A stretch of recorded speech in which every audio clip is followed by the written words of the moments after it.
নমস্কার বন্ধুরা, আবারও নতুন একটি এপিসোডে তোমাদের সবাইকে স্বাগত। আজ আমি তোমাদের সঙ্গে শেয়ার করব গাজরের হালুয়া রেসিপি, যেটা কিভাবে বানালে দুর্দান্ত স্বাদের খেতে হবে। গাজরের হালুয়া যে যার পছন্দ অনুযায়ী বানিয়ে নেয়। আমার এই রেসিপিটি ফলো করে এভাবে একবার বানিয়ে খাওয়ার অনুরোধ রইল। আমার এই রেসিপিটি যদি এতটুকুও ভালো লেগে থাকে তাহলে ভিডিওটাকে একটা লাইক দিয়ে আর এরকম নিত্য নতুন রেসিপি পাওয়ার জন্য চ্যানেলটাকে সাবস্ক্রাইব করে নেবার অনুরোধ রইল। দুর্দান্ত স্বাদের এই রেসিপিটি বানানোর জন্য এখানে আমি মিডিয়াম সাইজের 4টে গাজর নিয়েছি। এবার বোটা আর গোড়ার দিকটা এভাবে কেটে বাদ দিয়ে এগুলোকে ছাল ছাড়িয়ে নিচ্ছি। গাজরগুলো আমি আগে থেকেই বেশ ভালোভাবে পরিষ্কার করে ধুয়ে নিয়েছিলাম। গাজরের কালার যত সুন্দর হবে এই রেসিপিটি কিন্তু ততই দেখতে ভালো লাগবে। প্রত্যেকটা গাজরের খোসা ছাড়িয়ে নেবার পর একটা থালার উপরে একটা গ্রেটার বসিয়ে নিয়েছি। আর গ্রেটারের যে দিকটা সরু ছিদ্র আছে সেই দিকটা দিয়ে গাজরগুলো গ্রেট করে নিচ্ছি। গ্রেটার যেমনই হোক না কেন ঠিক এরকম পাতলা পাতলা করে গাজরগুলোকে গ্রেট করে নিতে হবে। একটু সময় নিয়ে সমস্ত গাজরগুলো আমি গ্রেট করে নিচ্ছি। দেখতে পাচ্ছ এখানে কিন্তু সমস্ত গাজরগুলো গ্রেট করে নেওয়া হয়ে গেছে। এবার একটা কড়াই গরম করে দিয়ে দিলাম 2 টেবিল স্পুন ঘি।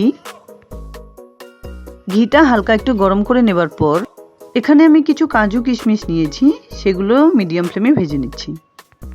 তোমরা তোমাদের পছন্দ অনুযায়ী ড্রাই ফ্রুটস ইউজ করতে পারো। ভেজে নেবার পর কাজু কিশমিশগুলো একটা প্লেটে তুলে নিচ্ছি। এবার ওই কড়াইতেই সমস্ত গ্রেট করে নেওয়া গাজরগুলো মিশিয়ে দিলাম।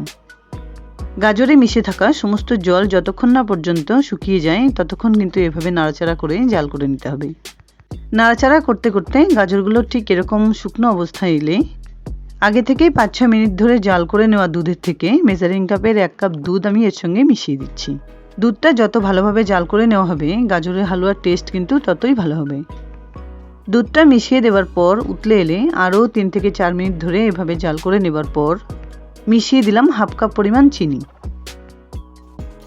গাজর আর দুধের সঙ্গে চিনিগুলোকে খুব ভালোভাবে মিশিয়ে নেবার পর ততক্ষণ পর্যন্ত এটাকে এভাবে রান্না করে নিতে হবে যতক্ষণ না পর্যন্ত সব কিছু মিলেমিশে খুব সুন্দর একটা টেক্সচার তৈরি হয়। এবার এর সঙ্গে ভেজে রাখা কাজু কিশমিশগুলো মিশিয়ে দিচ্ছি। দুধটা যদিও আগে থেকে খুব ভালোভাবে জাল করে নেওয়া, তবুও আরও 3-4 মিনিট ধরে কন্টিনিউ নাড়াচাড়া করে এভাবে রান্না করে নিতে হবে। ঠিক এরকম পর্যায়ে এলে গ্যাস অফ করে আমি এটাকে ঠান্ডা হবার জন্য রেখে দিচ্ছি, কারণ ঠান্ডা হয়ে এলে এটা কিন্তু একদম ঘন হয়ে যাবে আর ঠান্ডা ঠান্ডা অবস্থাতেই গাজরের হালুয়া বেশি খেতে ভালো লাগে। এবার আমি একটা বাটিতে সমস্ত গাজরের হালুয়া সার্ভ করে নিচ্ছি। সমস্ত হালুয়াটা একটা বাটিতে তুলে নেবার পর উপর দিয়ে ছড়িয়ে দিচ্ছি কিছুটা পরিমাণ খোয়া ক্ষীর আর 4-5টা আমন্ড বাদাম কুচি। যাই হোক, দুর্দান্ত স্বাদের গাজরের হালুয়া রেসিপি আমার রেডি অ্যান্ড সার্ভড। আশা করছি বন্ধুরা আমার এই রেসিপিটি তোমাদের খুব পছন্দ হয়েছে। যদি এতটুকুও ভালো লেগে থাকে তাহলে প্লিজ ভিডিওটাকে একটা লাইক করো, শেয়ার করো ফ্যামিলি ফ্রেন্ডসদের সঙ্গে।